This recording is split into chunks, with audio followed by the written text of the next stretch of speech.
Wonderful. Thank you, everyone, for joining us this evening for Lupus Canada's Let's Talk Lupus webinars. This evening, I'm honored to introduce Dr. Janet Pope. Dr. Pope will be discussing vaccinations in patients with SLE. Dr. Pope is a professor of medicine and rheumatologist at the University of Western Ontario Schulich School of Medicine. I always mispronounce that. Dr. Pope has published over 600 articles, resulting in several research accolades. Janet is also a passionate teacher, educator, especially in rheumatoid arthritis, lupus, and scleroderma. Dr. Pope developed the CRA summer studentship for more than 20 years ago and ran the program for years. The studentship have increased the number of rheumatologists by exposing medical students to rheumatology. We're always happy to hear that. Dr. Pope created and has led Future Leaders in Rheumatology program in 2010, now called the CRA Leadership program, which is a needs-based program for early career rheumatologists. She also co-hosts some of the Around the Rheum podcasts after having been featured as a regular guest. She also co-directs the McMaster-Western Residents Weekend, attracting internal medicines trainees to learn rheumatology. It's quite a lot of accolades there.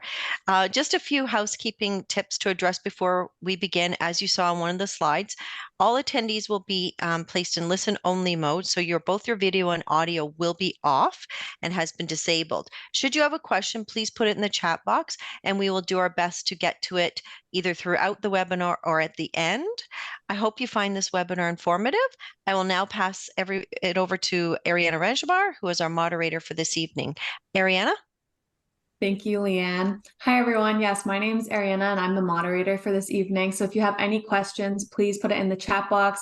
If it's urgent or something that Dr. Pope feels like she can address right away, we will. If not, we'll wait till the very end for the Q&A. And just to let everyone know, this webinar is being recorded and will be posted on our website and YouTube channel up to 24 hours after it's done. So thank you, everyone, for joining us. And thank you, Dr. Pope, for joining us tonight. Great. Thank you, everyone, and thank you for the very kind introduction. I feel very honored to be talking for and on behalf of Lupus Canada with my own opinions, of course, but also for people living with lupus, SLE, and their families as well. And I think we will have not a consensus on who feels comfortable getting vaccines, but I think to make an informed decision, it's important to know, why and how and what do I expect when I have lupus.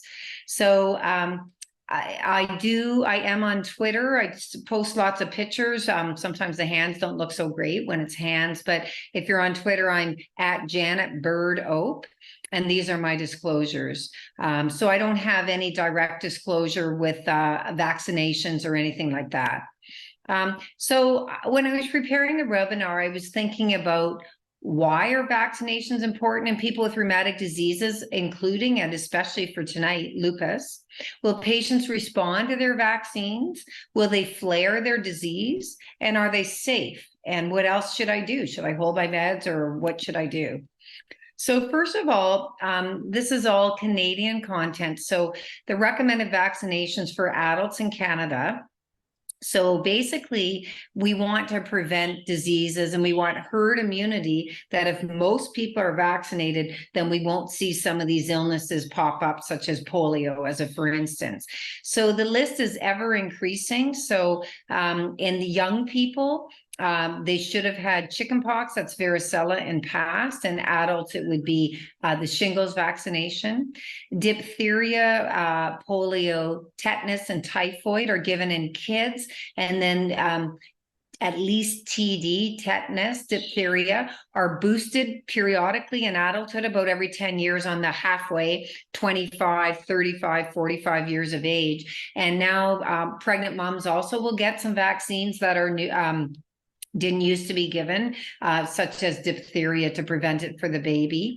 HPV, that's herpes 2 or human papillomavirus. We're going to talk a lot about that. Measles, mumps, rubella. Meningococcal is not mandated, but it is something that I'm not talking about tonight, but where young people suffering from lupus have a bit of a higher risk of meningococcal pneumonia, and also meningococcal having it in your brain or in your cerebrospinal fluid, so meningitis. Measles, mumps, and rubella, and any pregnant mom is tested for their immunity, and if they're not immune after their baby, are vaccinated, or if they're contemplating a pregnancy and they're not immune, are vaccinated. And then pertussis is what we know of as whooping cough.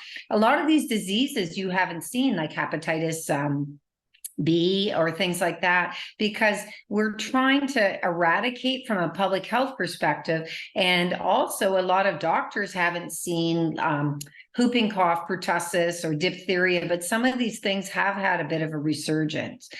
Also now our flu shot, which is, we'll talk about COVID vaccinations, and we're going to talk a little bit about RSV, even though today you couldn't buy it and it's not government covered by any of the provinces yet.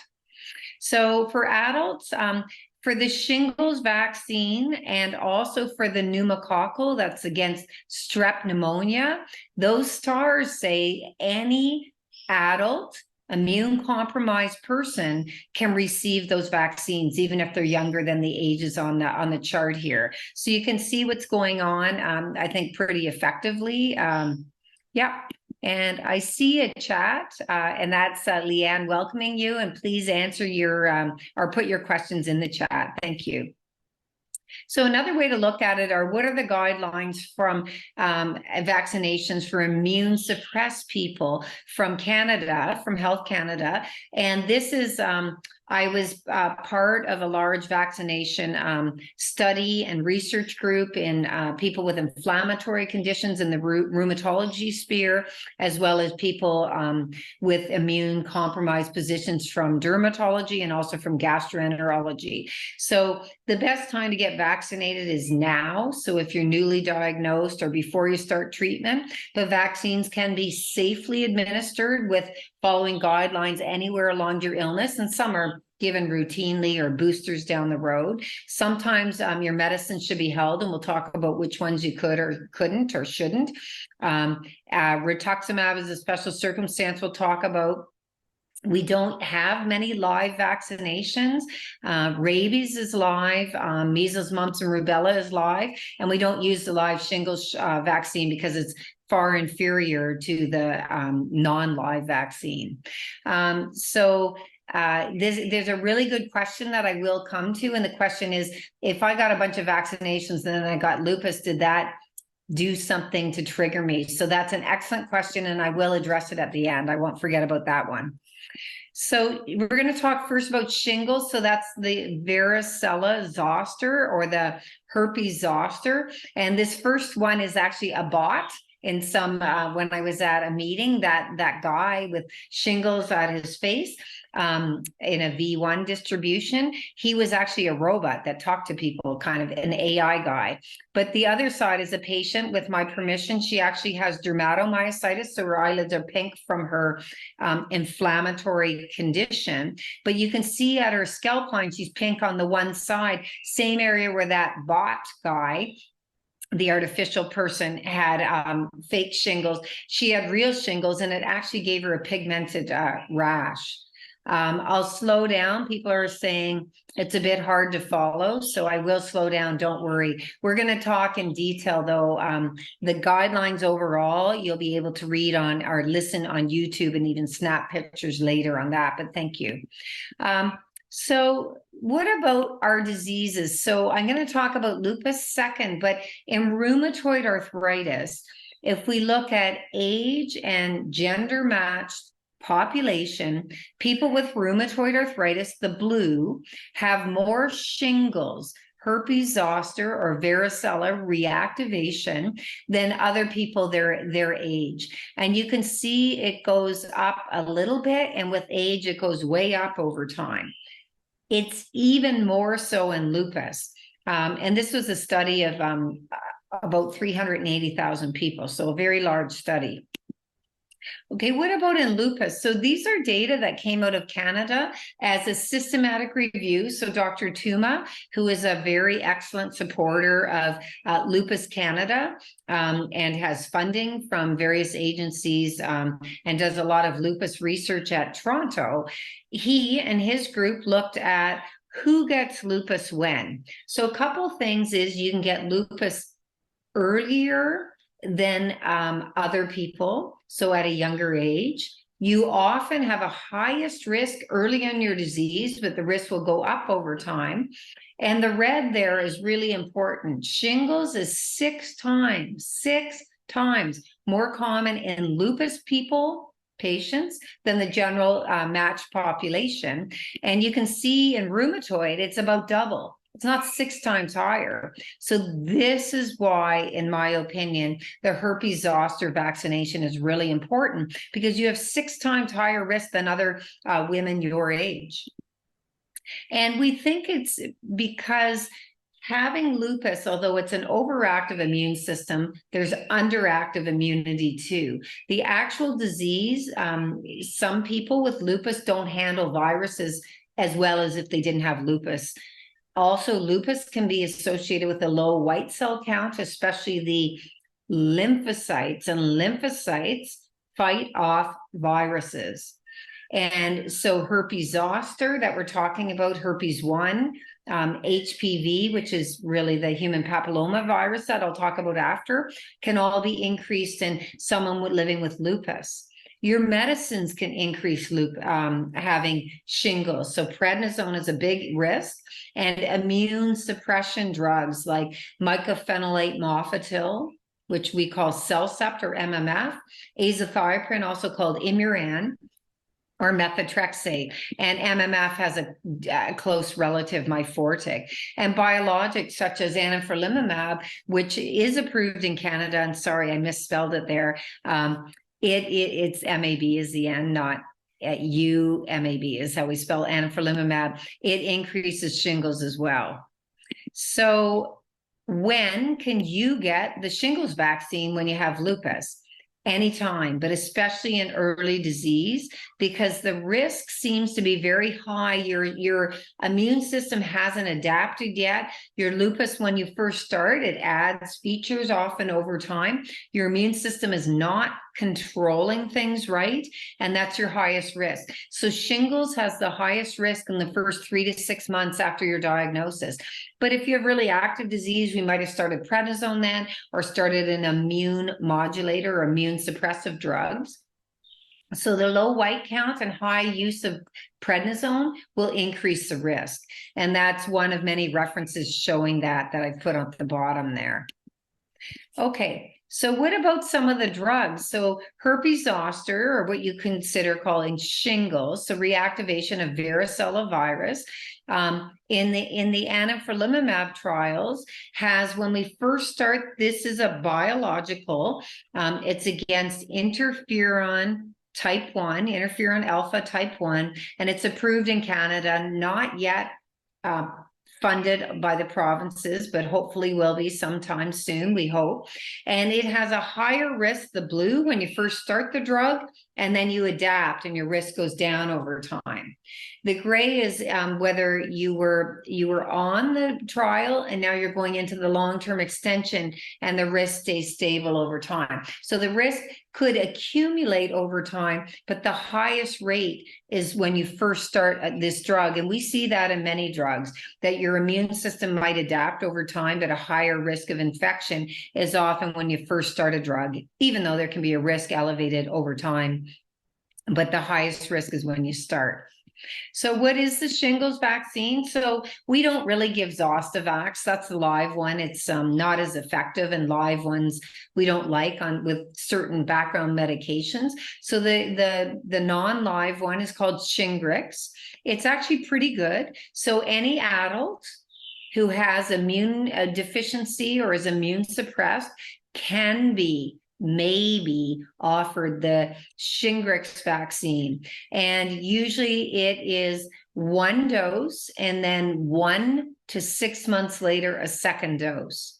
And if you already had Zostavax, or if you had shingles, you can get the Shingrix right away as well. And then we don't know when it doesn't work so well. So although we've had it in Canada for more than 5 years, thinking is maybe between 5 to 10 years, you'll need a booster for the shingles shot. And if you need a booster, what you would be getting is probably 1 dose. But this is all my speculation because we don't have guidelines yet. But A lot of times our immune system, we need boosters for our vaccines to work more effectively in the long term, waking up those memory cells to say, oh, I can fight against that infection. So we only use Shingrix now, not Zostavax. And so 2 doses is more than 90% effective. And at 4 years or more, at some point, it's still 85% effective. Would that be dampened or lessened in someone with lupus? Yes. But would it still be an effective vaccine? Yes. And we know that because our vaccinated patients have far less shingles than if people aren't vaccinated with lupus patients. So is it safe? Because people worry, is a vaccine safe? So in this case, we're looking at flare rates. So it was 400 patients approximately, a bit more than half had rheumatoid, but then there were other rheumatic diseases, including lupus. So remember, on any day, someone with a rheumatic disease might be flaring. It's not 100% having no flares. So on any day, about 7 to 10% of patients on any of these conditions, including lupus, are flaring. And they looked at right after you got the vaccine, not your fever and achiness in your arm 2 days after you get it, but looking a bit beyond that. And they compared 6 months before the vaccine to 6 months after. So 7%, so not even 7, about 7 in 100, seem to flare more in rheumatoid arthritis. And the flares usually were short and usually didn't need treatment like giving a short course of prednisone to settle the flare or changing your background medicines. Have I seen people with lupus flare after the shingles shot? Yes. Have I needed to treat any of them differently? Only one person, where I had to give about a 4-day course of more prednisone to settle the flare. So side effects can occur, but they don't seem to be higher than the regular population. Sore arm, headache, achy. Some people really do get quite an immune response with the shingles vaccine. And so they can say, like, I felt like I had shingles, not the post shingles pain, but achy, like I had an infection or something, and it goes away. It's not a long-term thing. So that's good to know. So an immune compromised adult, 18 or older, including people with lupus or people with lupus because of their medicines or because of their disease, can be offered shingles. There's no maximum age. As for instance, I'm in Ontario. In Ontario, the government only reimburses people aged 65 to 70. The private drug plans often cover it if you're fortunate enough to have a private health insurance. And really, it increases with age. So it should be offered at any age in a lupus patient, any age. In the general population, it's usually age over 50, but in a lupus population, 18 or older. If you ask about kids, I can't answer that as well, but kids that have lupus, a lot of them had the chicken pox vaccination, which is varicella, and that'll keep them immune for a while. So when should we re-administer? We don't know. The immunity of Shingrix dampens the shingles vaccine at around 5 to 10 years. Do we boost with 1 dose? Probably. When? I don't know. And I have asked the infectious disease smart doctors that do research and vaccination, and they don't know when, but it does depend on the individual risk. So for instance, I've had someone with lupus in my practice who over 2 years got shingles 3 times. I said, let's just vaccinate you. And if you keep getting shingles, I'm going to vaccinate you again in 5 years. So fortunately, she was vaccinated and she hasn't had shingles since, but she was getting it. She was on a lot of immune suppression, that's Cellcept or MMF, mycophenolate and high-dose prednisone. And she had a low white count, and they're all risks for getting shingles reactivating. So we'll move on now, and hopefully I'm going slowly enough. We're going to talk about HSV later, so that's a comment. So that's great, and I will talk about it. But Influenza, that's your flu shot, once a year, recommended for our entire population, from little kids up to and including the elderly. And the pneumococcal vaccines, that's pneumococcal is against a bacteria, streptococcus, or what we call strep pneumoniae. It's not all strep, it's the pneumococcal strep. So influenza, so again, I start with RA because they have RA patients are on average a little bit older than lupus patients, not always, but on average.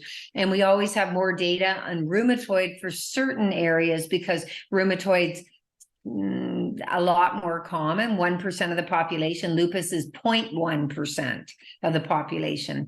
So again, you can see influenza in rheumatoid arthritis is higher, the blue, than the gray, who are the age and sex match controls. So our recommendation is all adults should get the flu shot, and kids, by the way, every year. And there's a special one that's a bit stronger and a little bit different for the over 65 group. Now, there's sometimes influenza hits pregnant people more, pregnant women more. Sometimes influenza hits kids more. Sometimes it hits the very elderly more. So the weird thing about influenza is my risk of getting influenza is different than one of my kids, not just because I'm older than my kids, but because my immune system remembers some of the uncommon ones, like the H1N1 outbreaks I've lived through more than, say, my kids have. So I might be more protected, even though a boost to my immune system every year with a flu shot can even protect me further. Okay, so there's good news and bad news here. So the frequency of getting vaccinated for influenza and pneumococcal vaccination in our patients with rheumatic immune diseases is improving. So that's the blue parts of the pie. So it's improving. That's the good news. The bad news, there's still a gap. So 1 in 3 people who are eligible haven't gotten their pneumonia, their pneumococcal vaccination. 1 in 3 haven't gotten their hepatitis B vaccination, such as in Canada, it's recommended around 8th grade. But an adult of any age who isn't vaccinated can get it. And interestingly, this is looking over 5 years, that only 1 out of 10 had not gotten an influenza vaccine at all over a 5-year period. So we're doing better on vaccination rates, way better than 10 years ago, but there is a gap and we can do better. So we studied in our early rheumatoid arthritis to give an idea. So before our early rheumatoid arthritis patients, 3,000 in Canada that are being studied, 1 in 3 had gotten a flu shot the previous year. And after they were diagnosed with rheumatoid arthritis, it became 1 in 2. So more people got vaccinated. Who got vaccinated? A bit older people was a prediction, non-smokers, but the smokers should be vaccinated too. And people with more general health problems, more comorbidities. And obviously a big predictor of getting a flu shot is having had a flu shot before. So we've presented that in rheumatoid arthritis. What about when we look at lupus? So when we look at lupus, influenza vaccinations are, of course, offered like everybody else. We're going to talk about when you should hold your drugs and what drugs, so I'll talk about that. But in lupus, the risk of influenza and doing poorly from it is a little bit higher than the age and gender match population. And that's the same with pneumococcal pneumonia, which is the bacterial infection. It's higher than your risk than the general population, especially our lupus patients whose spleens don't work right, because that's where the pneumococcal pneumonia, the bacteria, is sort of basically neutralized in your spleen. So a lupus patient with really low platelets often is gobbling them up in their spleen. Their spleens don't work right. Some have had their spleen removed. But other people with low platelets, thrombocytopenia, their spleen doesn't work right, and they really should get the pneumococcal vaccination. But now everyone who's an adult that's immune suppressed can get it, which we'll talk about. So how many doses of the pneumococcal shots can you get? So I'm going to talk about, you've heard it maybe as Pneumovax. So this PPSV23, forget about it. In your mind, just saying Pneumovax. So you can get Pneumovax up to 3 times in your life. So the third time would be when you're 65 years or older. But the first 2 times being immune suppressed with lupus can be right now if you haven't gotten it. The first one, Pneumovax, 5 years later, the second one. So you can get 3 of them. Everybody else who isn't immune compromised gets 1 at age 65. But you're eligible as an immune suppressed adult having lupus, even if you're not on immune suppressant drugs, you're eligible to get it now, 5 years from now, and then when you're 65. So the other pneumococcal vaccination, because the 2 of them work together to cover a lot of the strains of our pneumococcal strains that we have in Canada and elsewhere. The other one is PCV 13, and now we have a different PCV as well it reacts to a little bit more. It's a little bit broader, but we just call that Prevnar. So all you need is 1 dose of Prevnar, and that's usually when you're 65 years old, or if you're immune compromised, you can get Prevnar right now as well. Weirdly, the order matters. So if you get Pneumovax, you have to wait some time to get Prevnar. If you get Prevnar first, you get Pneumovax in a couple of weeks. It's just weird like that, but your family doc or the public health unit will know. So immune compromised adults can get it right now. You don't have to wait till you're 65, and you only need to get it once. Whereas Pneumovax, you can get 2 shots over 5 years if you're under 65, and then again when you're 65.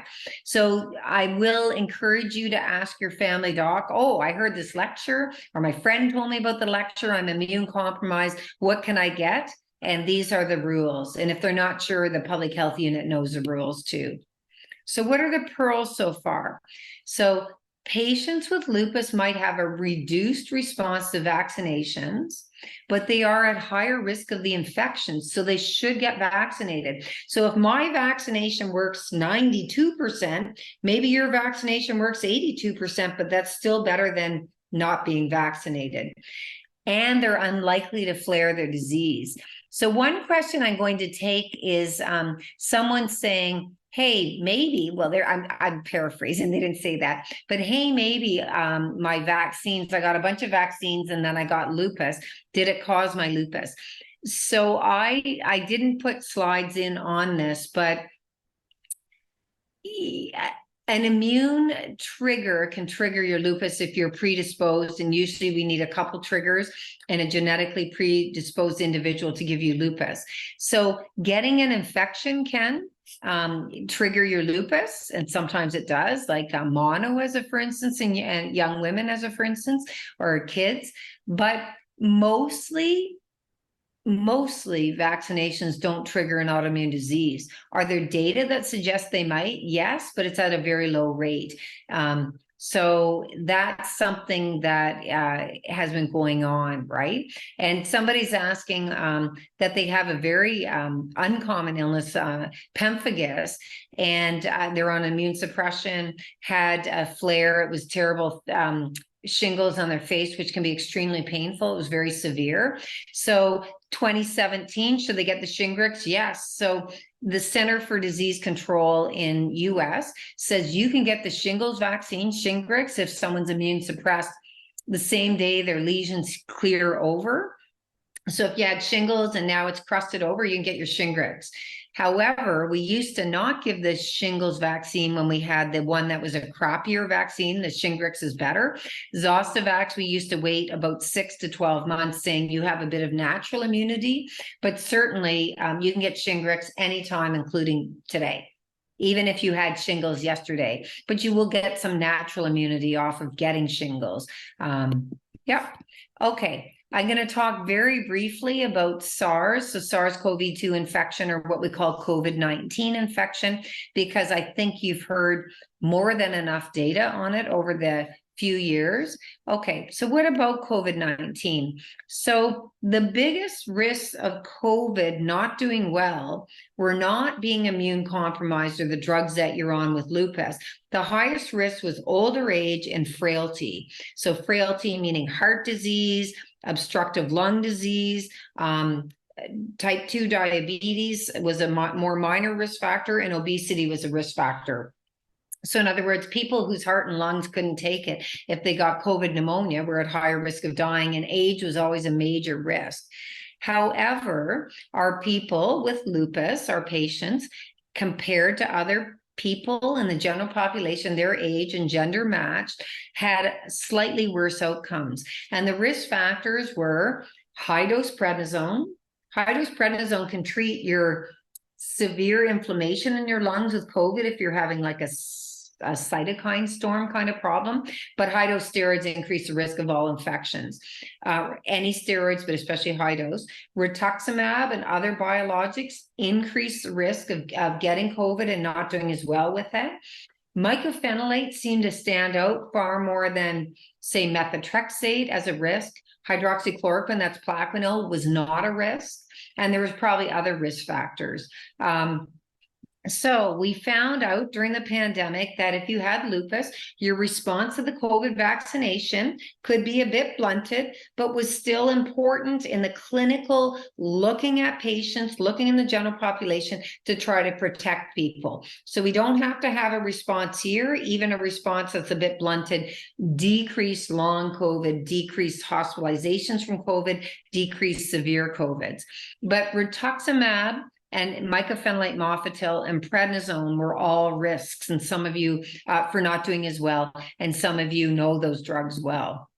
So this is looking, it's a busy slide, don't worry, but it was looking at one of the first ones, the Pfizer that we had available in Canada, the Pfizer. You remember we had Pfizer and Moderna readily available for a while.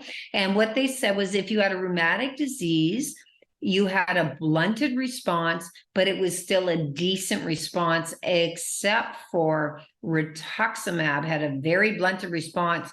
Only 40% of patients converted to being immune on their antibody blood test, but they still had T-cell immunity, which is a different test. So they still getting, even on rituximab, getting your COVID vaccine was better than not getting it. And then methotrexate seemed in this study to lower your benefit, but in most studies it didn't. GCs, glucocorticoids, mycophenolate mofetil, and a different biological that isn't used in lupus could lower it. Okay, so what about if you have lupus, and you do, or someone that you know does, or you wouldn't be listening to this podcast or webcast. If you have lupus, will you flare? So this was a nice little study. So SLE is looking at the very end bar here. If you had lupus, they looked at your rate of flaring before you got your vaccination and then after. And they said, who's improved, stable, or worsening? And what they found was that it was fortunately the very same a month before your vaccination compared to a month after of, are you improved on your lupus, stable on your lupus, or worsened on your lupus? And that was with a validated outcome, the SLE, or Lupus Disease Activity Index, we call it SLEDI. So very important to note. Will some people flare? Yes, because some people who didn't get a vaccination will flare when I go into clinic tomorrow. So people can flare on any day, but it seems that COVID vaccination did not increase flares after they looked about 4 or 5 days after the COVID vaccine, because they didn't want to say achiness or fever or headache were part of a lupus flare, because they could have been part of a normal COVID flare. Have I seen people flare after a vaccination? Yes. Have I seen people flare 100% unrelated to anything I could figure out why? Yes. So on any day, someone will flare, and we think in our mind attribution. Do I have a rare patient who's had a couple COVID vaccinations and each time felt really sick for a long time? Yes. In my whole practice of far more than 3,000 patients, I have 2 people like that, and they've stopped getting vaccinated, and I understand why. Each time they were sick for a long time. So that's not a flare of their disease. They probably reacted with a very rare immune system differently to these vaccinations, or maybe reacted to something in a vaccination. Who knows? So anifrolumab that I talked about before, I'm showing this because the trials were done during COVID. There were some randomized controlled trial still ongoing. So the rate of COVID pneumonia was higher until people got vaccinated. So all those blue squares and triangles and stuff were people who got COVID pneumonia. And then you can see the introduction of vaccination, and it went way down. It was already going down, you might say, before vaccination, because that's the orange, light orange part, because we realized masking, hand washing, cocooning, like social distancing and cocooning. So again, we could see COVID was a bit higher on the active biological treatment than on placebo, but that the rates went right down to look equal over time once people were vaccinated. This also shows, fortunately, that vaccinations work. Thankfully, because these patients all had active lupus, and almost, not all, but almost all of them were on background prednisone, as well as either mycophenolate mofetil or a drug like that. So they were on a lot of immune suppression still with active disease, and then went into a trial. So the other thing is rituximab will dampen your immune system. Belimumab that some lupus patients are taking had an antibody response a little bit dampened compared to the controls, but not too much. And you can see, though, well, it's complicated, but what you can see is the B cell response was dampened, but the other cells are T cells that say, hey, behave, I'm going to fight this virus. The B cells are the antibodies to gobble up that, like, neutralize it, but the T cells also can eat the virus, like get rid of it. Discharge it, like get rid of it. So the T cell response was still working fine. So that's important. That's why vaccines, even if your antibody response is a little bit blunted, you still get a response. So it's still better than not giving these vaccines. Okay. So people do ask me every single day in clinic, should I get the newest COVID vaccine? I've had a whole bunch, or I had COVID 3 times anyway, should I get it? So I will tell you yes. So the reason we know this is that the newest version of the Omicron, it fights the Omicron variant that we currently have around now.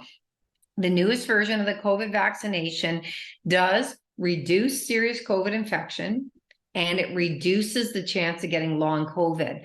How do we know that? Because some countries got the vaccine out maybe about 4 or 5 months ago. And so we have more data from those countries. So our immune system does wane against COVID. So COVID, if you think COVID used to be, the other kinds of COVID that aren't severe like this, was 1/3 of the common cold was a COVID virus, but not our COVID-19, of course.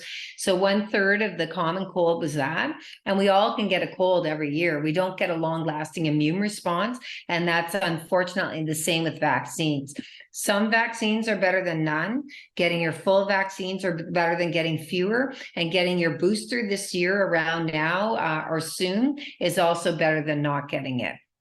And I'm sure people will comment in the comments about, oh, I'm not getting it anymore because of this or that.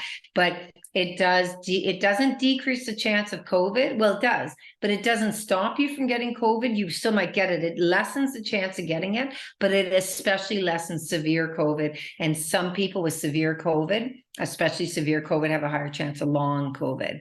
If I got COVID, should I get my COVID vaccine? The answer is yes.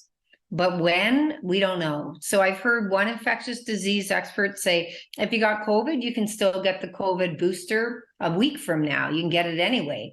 I've heard another infectious disease person say, well, maybe you should wait 3 months because you have a natural immunity. And there's no right answer. I don't know. And I'd like to tell you, but I've asked a lot of experts in this and I've read the data, and it's difficult to say. But if you did just have COVID, I think it's reasonable. If you're really frightened about getting COVID again, maybe it was quite a severe COVID, you could get your booster like right now, but you could also wait 3 months. I think both answers are right. Okay, should you get Paxlovid if you get COVID with lupus? Yes, you can. Paxlovid will decrease the chance of severe COVID. It has a lot of drug interactions, so the pharmacist now can prescribe it, I think, and certainly family physicians and specialists can. It used to be only the emergency room or the the COVID units that could do that. Now, I think just most of us can prescribe this. But Paxlovid, sometimes there's a rebound after it, but it's still overall can be used in people where we're worried about they might get severe COVID. So if I have an 84-year-old patient with rheumatoid arthritis who gets COVID, I'll prescribe Paxlovid. If I have a 32-year-old woman with lupus who had COVID last year, very mild, I might offer Paxlovid and say, you probably don't need it. We'll see, right? So we use our sort of common sense and look at the risks. And then the antibodies, we're not giving Evusheld right now, but if someone had chemotherapy or kidney transplants, really heavily immune suppressed, or other transplantation patients, then you'd have to ask your transplant doctor, should I get the antibody to prevent me from getting a severe COVID infection? Because the answer is maybe, maybe not. It's Health Canada and some of the public health agencies of our provinces and government in Canada have waffled a bit on this because the data kind of change over time. So this is a European group recommending who should get vaccination. So influenza vaccination, pneumococcal, the two different kinds I said, getting your tetanus updated, and that's TD here in Canada, tetanus and diphtheria, and that should be every 10 years, usually on the middle year. So you got it when you were in school, or you would have been expelled. You got it when you were 15 in general, and then age 25, 35, 45, 55, and you get it extra if it hasn't been for 5 years and you have a rusty nail kind of wound, if you have something that could have rust on it, because that's where tetanus can live. HPV, we're going to talk about, herpes zoster, hepatitis A, maybe, but hepatitis B for sure. Yellow fever, only very special, and that's a live one that we avoid. MMR is your measles, mumps, and rubella if you're not immune and you're contemplating pregnancy. COVID vaccine we talked about, and then RSV. So I'm going to talk about HPV, that's the human papillomavirus, and I'm going to talk about RSV. And I am monitoring. So some of the questions I'm quite aware of, and I'm going to answer because sometimes I'm already going to answer stuff as we go. So great questions, and you can keep them coming. So someone has talked about HSV, which is herpes simplex virus. So herpes 1 are your cold sores. Herpes 2 are the genital lesions, and our immune suppression, both lupus increases the reactivation and stress and prednisone, and interestingly, other drugs and sunlight. So you can have a lot of reasons for getting it.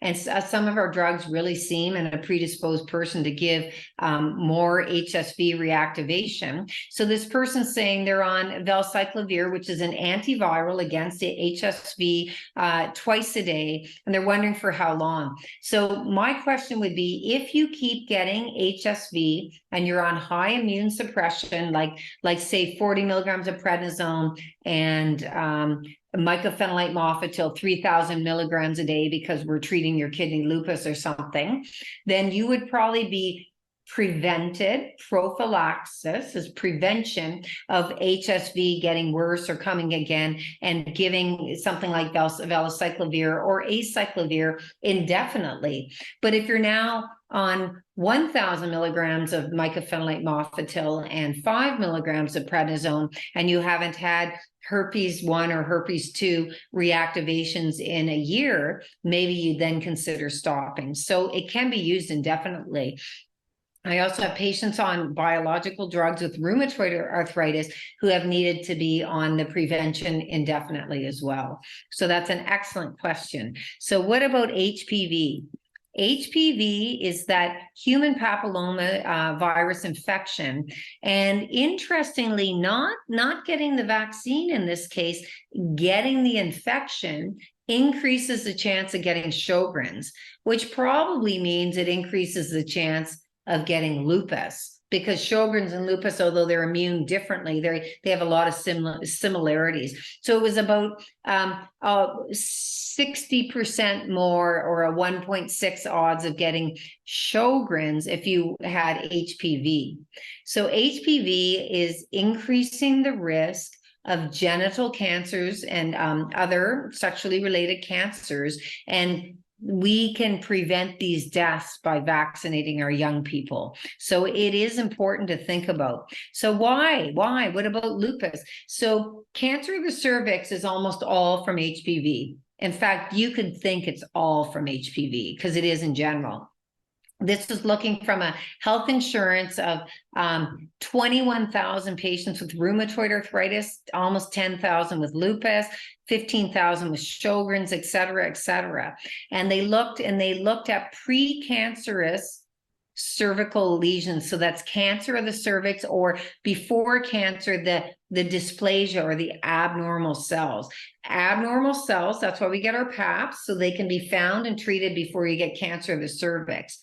If you have lupus, you almost had 30 times more precancerous cells, like 30 times more women than the age-matched women. It was 28.94, 30 times more. So number one, everyone with lupus who is sexually active, every woman with lupus who's sexually active needs regular PAP tests. Number two, if your PAP tests are abnormal, then you get into a different kind of screening more frequently. Number three, we can prevent death by picking up cancers early, and we can prevent the cancers by vaccinating. So I think that's really important. So HPV vaccination is the human papilloma virus, and HPV can cause cancer of the cervix, which I just discussed, or abnormal cells that could lead to cancer. Other areas in that, like other genital areas, vulva, vaginal, and men, penis, women and men, anus, and throat. And the vaccines work best if you're given at a young age. So the kids in school are offered the vaccinations now around age 11 or 12. So we darn well hope before they're sexually active. So it's to be given before they start getting exposed to HPV, of course, but you can still get benefit giving it to women that are 13 to 26, men that are 13 to 21.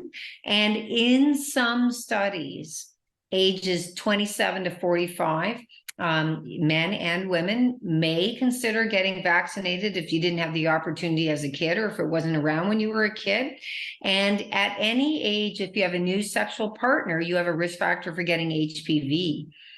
And 31,000 new cases of cancer in the US could be prevented every year by getting HPV vaccination widespread.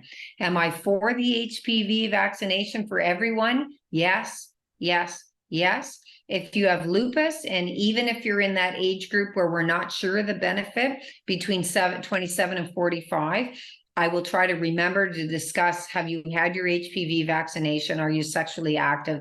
You can still get some benefit by being vaccinated. You can also ask your family doctor and or your gynecologist. Should men be getting it? Yes, yes, yes. So HPV vaccination, these are the things that it can help. It's best when given young. So I'm just reiterating what I said on the last slide, because sometimes seeing it in a different format nails down our learning better. So when should we give vaccinations if you have lupus or other connective tissue diseases, scleroderma, Sjogren's, myositis? When should you get it? So the easiest answer is if we can hold a drug for 2 weeks after you get your vaccination, that gives you the best response. Some drugs we can't hold, so we're going to talk about that. But holding for 2 weeks after a flu shot, if every time you hold those, say after a COVID shot, you flare, then I'd say don't hold your drugs, just get your COVID shot anyway, as a for instance. So the best timing is before we start an immune suppressive, but we can give it safely, all these vaccinations. And I don't hold for 4 weeks. I just start a drug if it's a new drug 2 weeks after a vaccination, or hold a drug that they're on, that you're on for 2 weeks after a vaccination where possible. So if possible, methotrexate, mycophenolate mofetil, which is your MMF or Cellcept, Azathioprine, that's Imuran, should be held, if possible, 2 weeks after each vaccination. If you have rituximab, you would give it near the end of your rituximab. Rituximab at most is given every 6 months. So at 5 months, after your last rituximab, get vaccinated if you can. Get your vaccines up to date. If you can, get vaccinated before you get rituximab if you're going to get it. But that's probably the same of anifrolumab is monthly, belimumab can be monthly or subcutaneous. So you'd want to get vaccinated in the middle between like 2 weeks before your next dose of treatment, if possible. If it's not possible, I say just get your arm out, just do it. So this is in the flu shot saying that if you hold methotrexate for 2 weeks, you get a better response than if you don't. So those who held were the gray and they get a better response. If you said to me, I never hold, my doctor never told me to hold my methotrexate or my azathioprine, am I still getting a good enough response? Yeah, probably. So this didn't look at, do you get more severe influenza? It looked at what is your antibodies against looking like against influenza after you're vaccinated. So any vaccine, even if you don't hold, is better than not getting them. That's another randomized controlled trial of holding for 2 weeks after your COVID vaccine. And what about now, we're going to move on to the RSV. I get a lot of questions about that. So RSV and little kitties, that's the croup virus.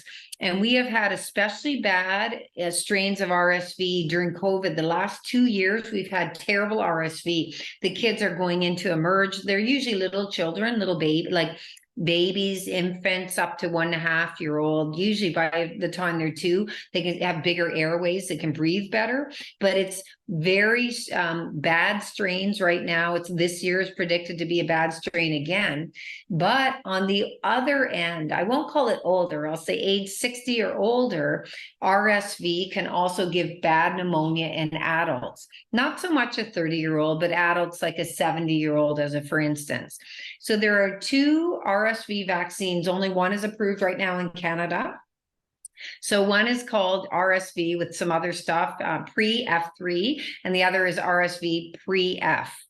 And they're made by different companies, and both are approved in the US. One is approved right now in Canada as of the 23rd of September. So will RSV be paid for by the provincial governments? No, because they haven't gone through the process, which is our PCPA process of how the benefit and the cost are looked at, and they either suggest public funding or not. So that's our organization. It's a Canadian government organization, CADIT. It hasn't gone through that yet because it just got approved September 23rd. So will you get it for free if you have a government, like if you have the provincial payer this year? No. Will it be covered someday? I hope so. Just like Shingrix isn't fully, like it's only covered in Ontario for age 65 to 70, which it should be covered for more people, in my opinion. Okay, what about if I'm not 60 years old? What if I have lupus and I'm 45 and I have obstructive lung disease and I got pneumonia last year? That was this bad strain of RSV. Should I get the vaccine? Big question mark. We don't know. So often when something's approved, we, the physicians, the public health, recommend it only in the umbrella of in whom it was studied, the people where it was approved. Over time, I would certainly guess, or with an individual discussion between your healthcare provider and you as the patient, I would suggest that probably under the age of 60-year-olds and some exceptional circumstances will be offered if a person really wants it. But right now it's age 60 or older, and sometimes it's at age 65, but mostly on the Canadian websites, it's at age 60 or older. Okay, how many doses of RSV? You need 1 shot, but that's the good side, is that it's fairly effective. The bad side is it only probably works for 2 years. And it's in the same time we get RSV as when we get more COVID and more influenza. So the fall into the winter are when these bugs, these viruses hang out more, unfortunately. So I think it's a good vaccine. It's highly effective, but it's not long lasting, unfortunately. So how effective are they? So for preventing or reducing severe RSV infection like pneumonia, about 83% effective, and basically it will also reduce some of the sequelae like hospitalization, need for oxygen, etc., super infections. So very, very helpful for people that are at high risk for RSV. Okay, so Health Canada has approved it. It's September 28th. I said the 23rd, it's actually the 28th, and they've only approved one of them, but they'll approve the second one, I suspect, fairly soon. So what have we learned so far?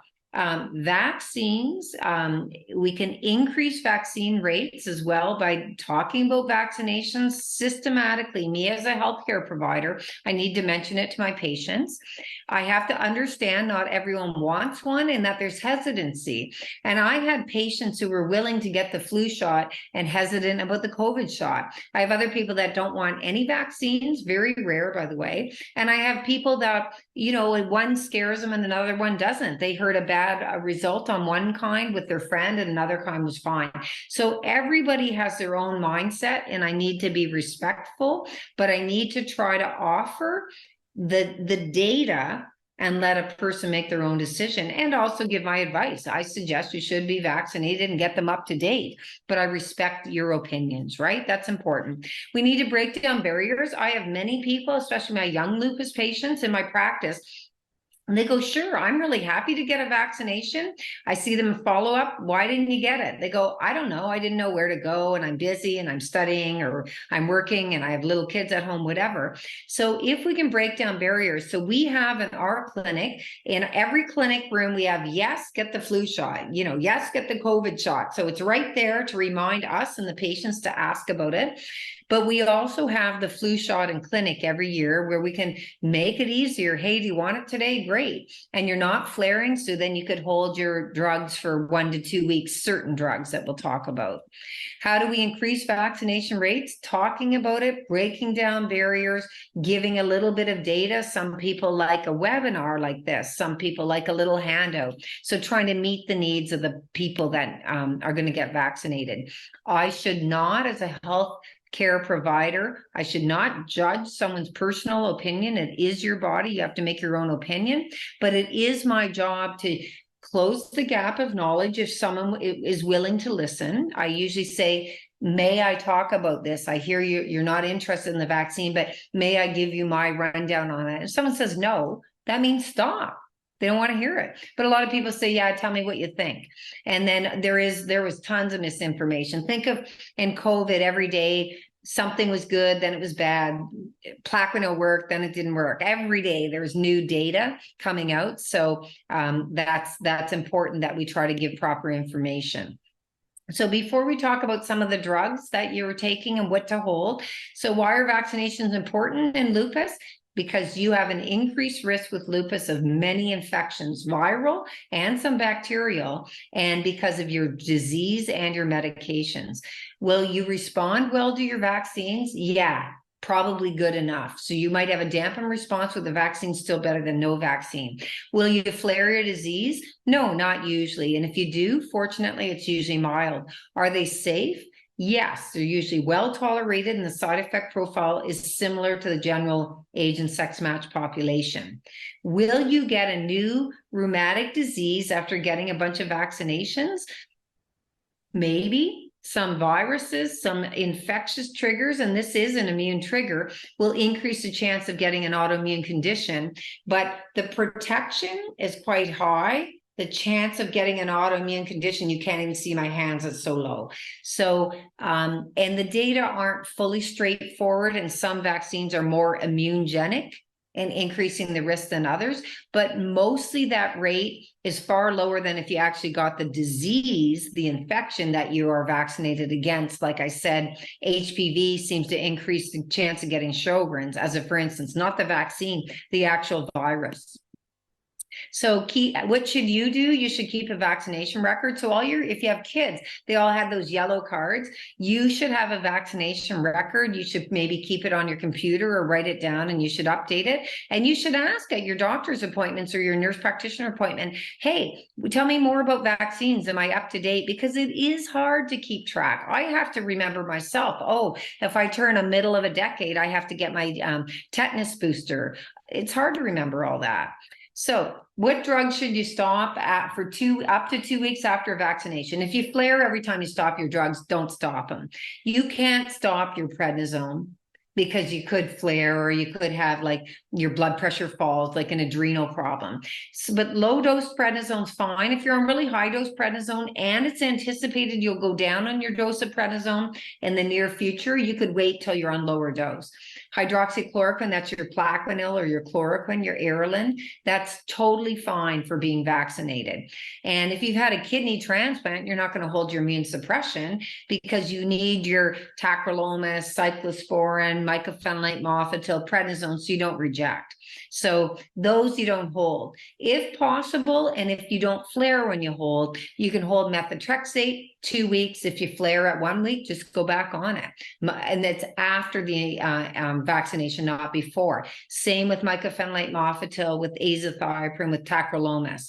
If you have a biologic, you could hold for 2 weeks if it's a weekly vaccination. Or if you got, say, your COVID shot the only day you could get it, and you were due for your next, say, subcutaneous belimumab tomorrow, if you're not flaring, hold for 2 weeks if you can. If you can't, you can't. And if you're on rituximab or some of the IV meds, biologics, then you would wait. You would try to do it in between. You got your dose, a month later, you get your next dose halfway in between, so you can mount a better response.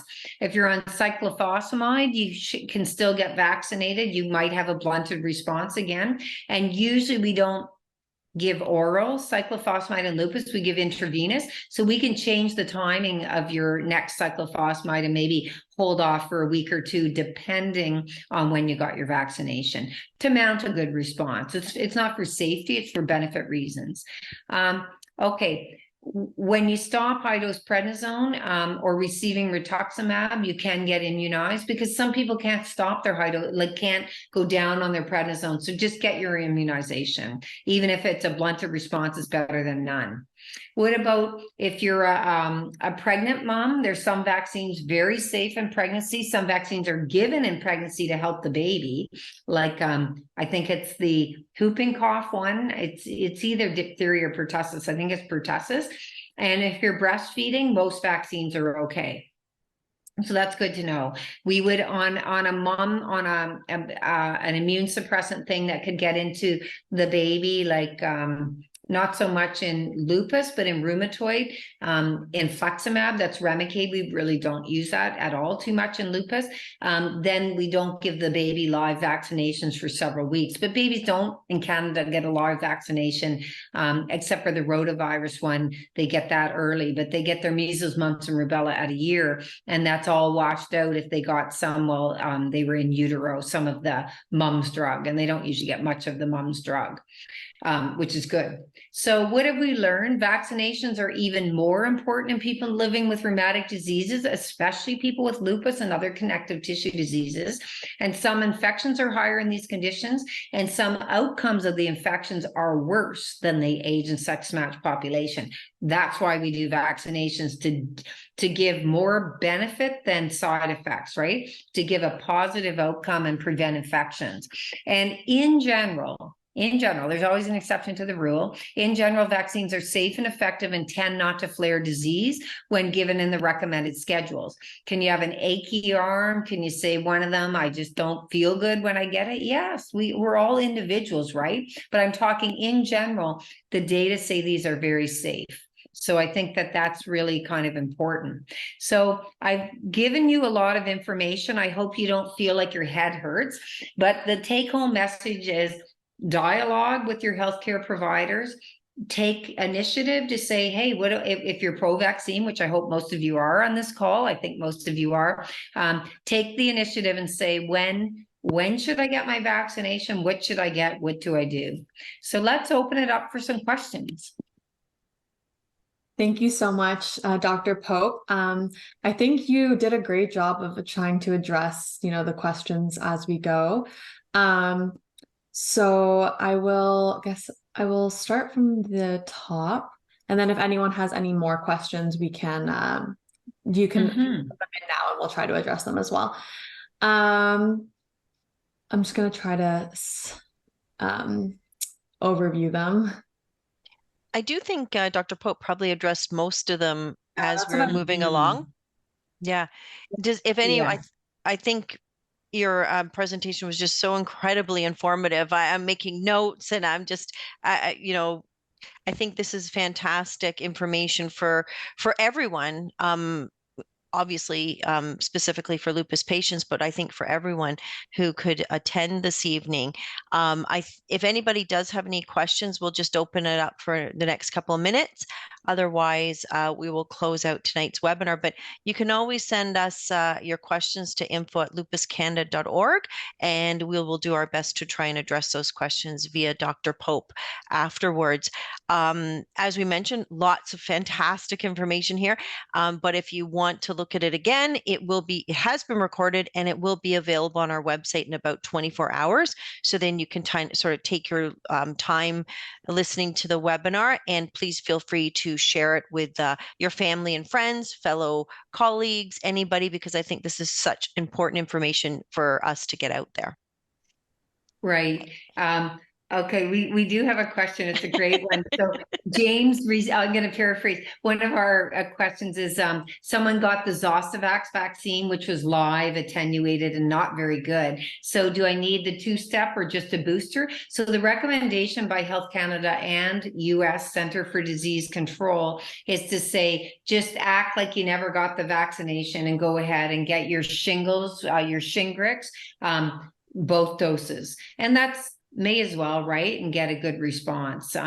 Also by 7 years, Zostavax by 5 years really had very poor immunity, whereas at least Shingrix, we think by 5 to 10 years it wanes. So you may as well get the full course of it, the 2 shots, and get a good immune response, because nobody wants post shingles pain, the herpes zoster neuralgia.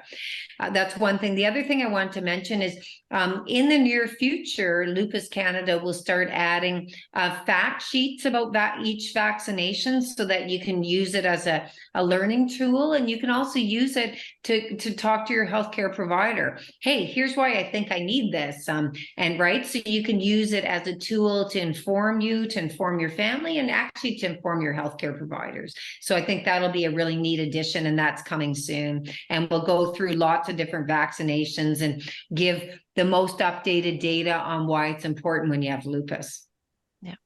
Thank you, Dr. Pope. Yeah, we're looking forward to getting that information available to everybody. This is a bit of a precursor to all this, but again, fantastic information. And I think this will give everybody somewhere to start if they want to start having those conversations with their healthcare team. I don't see any more questions. So just before everyone goes, we just want to thank our donors for your ongoing support, and we do welcome our new prospective donors to our organization and to join our Give 12 program. This program allows us to keep offering educational webinars such as these to help keep funding research, to help with our advocacy campaigns and awareness and education tools. And thank you all for joining us tonight, and thank you so much, Dr. Pope, for your presentation. I honestly think that there's so much information that's so relevant, and we can't wait to continue sharing through the video, but also through our social media, so much information and facts that you did provide for us. So thank you so much. And Leanne, I don't know if there's anything else you'd like to add. Yeah, the other thing I like to add is, as some of you may have participated or may have been aware of, we had a community forum where we invite lupus patients, caregivers to join us in a roundtable format where you can share your experiences with lupus, your journey, because we're in a very important time. Dr. Pope mentioned a few of the new medications that are been approved by Health Canada, but we are hoping, fingers crossed, that they get approved by each province for public reimbursement. So we are branching out into an advocacy campaign over the next few months to try and help ensure those that are the decision makers hears the lupus patient voice. So the more voices that we hear from, obviously is our stronger stance. So we will be having another community forum on Tuesday, October 24th, I think a week from tonight at 7 o'clock. Am I correct there, Ariana, with the time? 6, at 6 o'clock Eastern Standard Time. And we invite everybody to join. It's a great forum. We did one, as I said, about a week ago, and it was fantastic. So please share that with people that you know, and happy to have them join us and have your voice heard. It's your opportunity. Thank you, Dr. Pope. Really, really appreciate you taking the time to share this wonderful information with everyone. Thank you for everybody who attended. And thank you, Ariana, for moderating. Hope everyone has a really wonderful rest of their evening. Good Take care. night. Bye-bye. Good Bye-bye. night. Good night.